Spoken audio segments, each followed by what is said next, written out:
अयोध्या में सब कुछ था, समृद्धि थी, वैभव था, धर्म था, राजा भी थे, वो भी महान, न्यायप्रिय और प्रतापी। लेकिन एक कमी थी। वो कमी क्या थी? सिंहासन तो था पर उत्तराधिकारी नहीं था। राजा दशरथ रातों को जागते थे, महल में दीप तो जलते थे पर हृदय में अंधकार था। रामचरितमानस कहती है, नृप तनु त्रास अति दुख भारी, सुत बिनु रहत न लागे प्यारी। अर्थात राजा दशरथ को अत्यंत दुख था, संतान के बिना जीवन उन्हें प्रिय नहीं लगता था। इसका दार्शनिक भाव क्या है? एक बात हमेशा ध्यान दीजिए, जिसके पास पूरा राज्य हो, धन हो, वैभव हो, संपत्ति हो, वो भी अधूरा हो सकता है।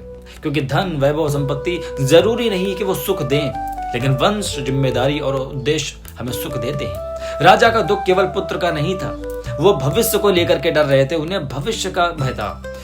राजा दशरथ समाधान की खोज की ओर गए। राजा ने गुरु वशिष्ठ को बुलाया। गुरु ने कहा, राजन, एक मार्ग है, वो मार्ग है यज्ञ का। यह हमें एक बात समझनी होगी, यज्ञ केवल अग्नि में आहुति नहीं होती। यज्ञ का मतलब है त्याग, श्रद्धा और संकल्प का मिश्रण।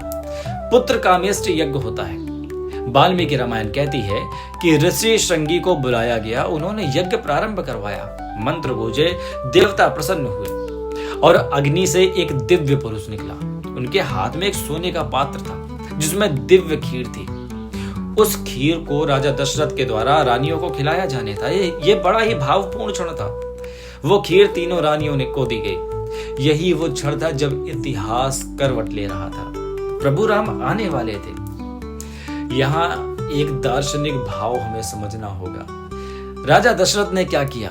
उनके पास समस्या आई, उन्होंने गुरु से मार्ग पूछा, उन्होंने विधि से समाधान किया। आज हम क्या करते हैं? समस्या आती है, हम क्रोध करने लग जाते हैं, झटपटाने लग जाते हैं। राम कथा क्या सिखाती है? राम कथा में सिखाती है कि समस्या में संयम रखो, गुरु का सहारा लो और सही मार्ग अपनाओ। राम कथा को हम जीवन से जोड़ने की कोशिश करें। दशरथ की व्याकुलता हर माता पिता की व्याकुलता होती है। हर व्यक्ति चाहता है कि उसके बाद भी उसका धर्म जीवित रहे। प्रभु राम जन्म लेने वाले थे, पर पहले दशरथ को परीक्षा देनी पड़ी। राम जन्म के हेतु अनेकु, धर्म राग सुलभ सब लेखु। यानी कि राम का जन्म केवल परिवार के लिए नहीं हुआ था, राम का जन्म धर्म की रक्षा के लिए हुआ था। वो धर्म स्थापित करने के लिए आए थे। जब आप सही नियत से यज्ञ करते हैं, जब आप किसी अच्छी नियत से कोई कार्य करते हैं, तो जीवन में चमत्कार जरूर होता है। हमेशा यज्ञ बाहर नहीं, आपके भीतर होना चाहिए। ये राम कथा का असली मतलब है। आप राम कथा को समझिए, आप राम कथा को अपने जीवन में धारण कीजिए, क्योंकि प्रभु राम की कथा आपके जीवन के हर मोड़ में काम आने वाली कथा है। ये केवल कथा नहीं है, ये केवल एक ऐसी कहानी नहीं है जो हम सुने और हाँ ये ऐसे वो राम थे, ऐसे दशरथ थे। नहीं, ये हमें जीवन जीने का तरीका बताती है। किस क्षण हमें क्या कार्य करना चाहिए, किस क्षण हमें कैसे विचार लाने चाहिए, ये हमें बताती है प्रभु राम की कथा।